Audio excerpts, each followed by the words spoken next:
Assalamualaikum warahmatullahi wabarakatuh. Innal hamdalillah nahmaduhu wa nasta'inu wa nastaghfiruh wa na'udzu billahi min shururi anfusina wa min sayyiati a'malina. Man yahdihillahu fala mudilla lahu wa man yudlil fala hadiya lahu. Asyhadu an la ilaha illallah wahdahu la syarika lahu wa asyhadu anna Muhammadan abduhu wa rasuluhu sallallahu alaihi wasallam wa la nabiyya ba'dah. وقال تعالى أعوذ بالله من الشيطان الرجيم يا أيها الذين آمنوا اتقوا الله حق تقاته ولا تموتن إلا وأنتم مسلمون. وقال سبحانه وتعالى وما خلقت الجن والإنس إلا ليعبدون. Wahai kaum muslimin seluruhnya, hendaklah kita bersyukur kepada Allah Subhanahu wa taala yang telah menciptakan kita, ya, yang telah menciptakan kita dari tetes mani. Lalu Allah Subhanahu wa taala tempatkan kita di rahim yang kokoh. Lalu Allah jadikan kita segumpal darah, dari segumpal darah menjadi segumpal daging, dari segumpal daging menjadi tulang belulang yang dibentuk dengan daging. Lalu Allah Subhanahu wa taala menyempurnakan penciptaan kita ya selama 9 bulan sehingga kita menjadi anak bayi yang sempurna. Lalu kita diberikan Allah Subhanahu wa taala rezeki dengan air susu ibu kita selama 2 tahun. Lalu Allah Subhanahu wa taala berikan kita rezeki dari makanan-makanan dan minuman-minuman yang enak yang menumbuhkan tumbuhan kita dari orang tua kita sehingga kita balik ya, dan Allah Subhanahu wa taala memberikan kita ilmu pengetahuan sehingga kita dapat menjalani kehidupan di muka bumi ini. Jika kita menghitung nikmat-nikmat Allah Subhanahu wa taala, maka kita tidak akan pernah sanggup untuk menghitungnya. Dan nikmat Allah Subhanahu wa taala yang terbesar adalah Islam yang Allah Subhanahu wa taala berfirman, "Inna dina indallahi Islam." Ya. Dan nikmat yang kedua yang paling besar adalah iman, yaitu yang Allah Subhanahu wa taala pastikan orang yang memiliki iman pasti dia akan masuk ke dalam surga Allah Subhanahu wa taala. Ketahuilah wahai saudaraku, sesungguhnya Allah Subhanahu wa taala tidaklah menciptakan kita kecuali untuk beribadah kepadanya. Allah Subhanahu wa taala berfirman, "Wa ma khalaqtul jinna wal insa illa liya'budun." Tidak kuciptakan jin dan manusia kecuali supaya mereka beribadah kepadaku. Oleh sebab itu, Allah Subhanahu wa taala perintahkan di dalam Al-Qur'an, "Aqimus shalah," dirikanlah salat, ya. Tunaikanlah zakat, berhajilah kalian, berpuasalah di bulan Ramadan. Maka ini tidak akan bisa kita lakukan kecuali dengan ilmu. Ya, karena syarat diterimanya apa itu ibadah, ya, apa itu ibadah sebelum kita mengetahui, ya, perintah Allah Subhanahu wa taala hendaklah kita belajar. Ya, Allah Subhanahu wa taala mengatakan bahwasanya kita diciptakan untuk beribadah kepadanya. Maka kita harus tahu dulu apa itu ibadah.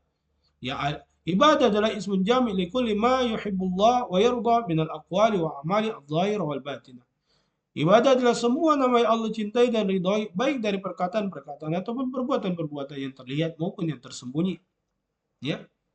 Dan ibadah ini ya tidak Allah Subhanahu wa taala terima kecuali terpenuh padanya dua syarat. Yang syarat yang pertama adalah ikhlas kepada Allah. Allah berfirman, "A'udzubillahi minasyaitonir rajim. Wa ma umiru illa liya'budullaha mukhlishina lahud-din hunafa."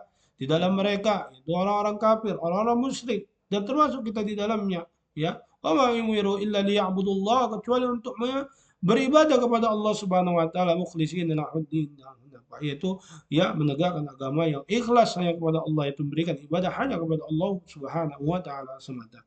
Dan syarat yang kedua adalah muttaba'ah, yaitu ittiba, ya sesuai dengan syariat, sesuai dengan ajaran Nabi sallallahu alaihi wasallam. Allah taala berfirman, "Aqimus shalah," tegakkanlah salat. Maka kita tidak salat kecuali salatnya Nabi sallallahu alaihi wasallam. Sebagaimana Nabi sallallahu alaihi wasallam bersabda, "Shallu kama ra'aitumuni usolli." Salatlah kalian sebagaimana aku salat. Jika kita tidak salat sebagaimana Rasulullah SAW salat, maka kita akan kena hadis Nabi SAW dari Aisyah radhiyallahu anha, qala qala Nabi sallallahu alaihi wasallam, "Man amila amalan laisa alaihi amruna fahuwa raddun." Siapa yang beramal tidak ada syariatnya, landasannya, dalilnya, tata caranya, prakteknya dari kami, maka mardud, tertolak.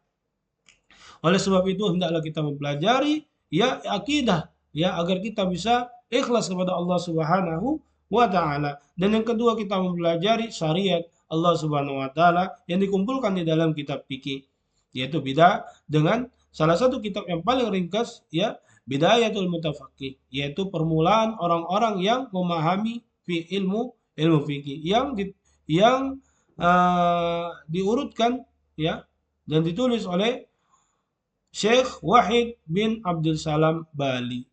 Ya, semoga Allah Subhanahu wa taala ya memudahkan pelajaran ini ya. Semoga Allah Subhanahu wa taala memberkahi pelajaran ini ya dan menjadikan kita diberkahi di mana saja kita berada, ya, yang menjadikan kita apabila kita diuji, apabila kita diberi, kita bersyukur, apabila kita diuji, kita bersabar, dan apabila kita jatuh ke dalam dosa, Allah Subhanahu wa taala memberikan kita hidayah, irsyad dan hidayah taufik, ya. Hidayatul irsyad dari hambanya diingatkan oleh hamba Allah Subhanahu wa taala, dan hidayatul taufik, ya, ya Allah Subhanahu wa taala berikan hidayah hingga kita bisa melakukan tobat segera, ya, kalau kita jatuh ke dalam dosa, ya. Dan itu ketahuilah tiga hal ini adalah tanda kebahagiaan. Subhanakallahumma wa bihamdika asyhadu an la ilaha illa anta wa astaghfiruka wa atubu ilaik. Wassalamualaikum warahmatullahi wabarakatuh.